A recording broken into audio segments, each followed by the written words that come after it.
He is the beginning and the end, the Alpha and Omega. Alpha and Omega are two Greek letters signifying the beginning of the alphabet and the end of the alphabet. So when it says that he's the Alpha and Omega, it means that Jesus is the beginning, the starting point, and the end point. He's eternal, and so everything that he does is of eternal weight and value. Everything that he starts, he can finish. He knows the very beginning, and he knows the very end. He knows the very beginning, the formation, the predestined plan. He knows the very starting point of our lives. He knows us in our womb. He knows us at the very end of life. He knows everything about us. He knows all the different stages, experiences, the ups and downs, every part of our lives.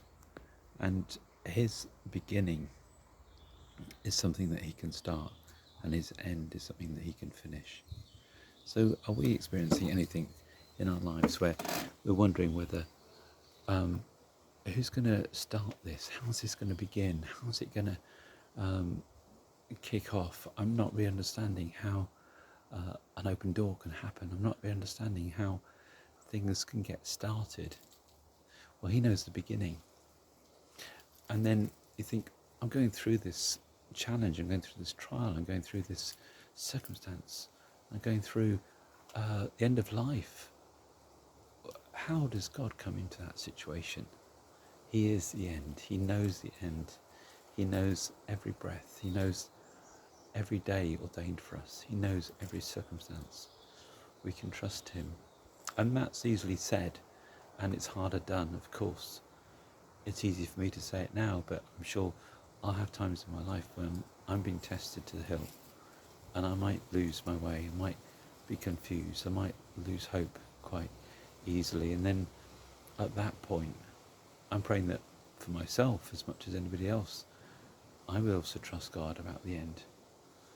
I pray that you will trust God about the end as well as the beginning, that we'll be able to trust him in these circumstances. I had a friend recently who lost his wife, and amazing guy, and it was incredibly difficult, a situation with COVID going on, with really, really tough circumstances.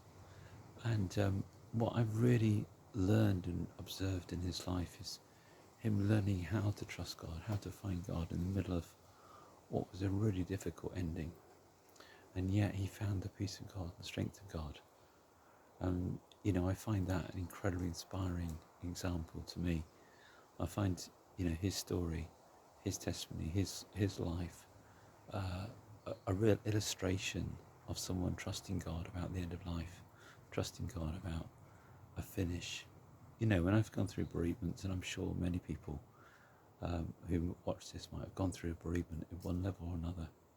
So I'm praying that God will come into that situation. If you're going through an ending, maybe something that's been painful as it's ended, something where there's been a lot of hurt, and maybe bitterness and confusion and disappointment, and you've really felt up against the wall when something's ended. It's really been a tough experience, or a beginning of something that you maybe hadn't expected to happen, and a new beginning, and there's an anticipation and opportunity, and yet there's also challenges, and there's fears and worries, and how will it all work out?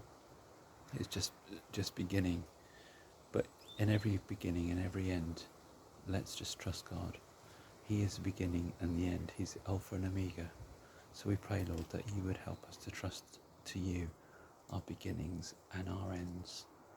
Help us to commit these things into your hands, and to allow you to be the beginning and the end for us.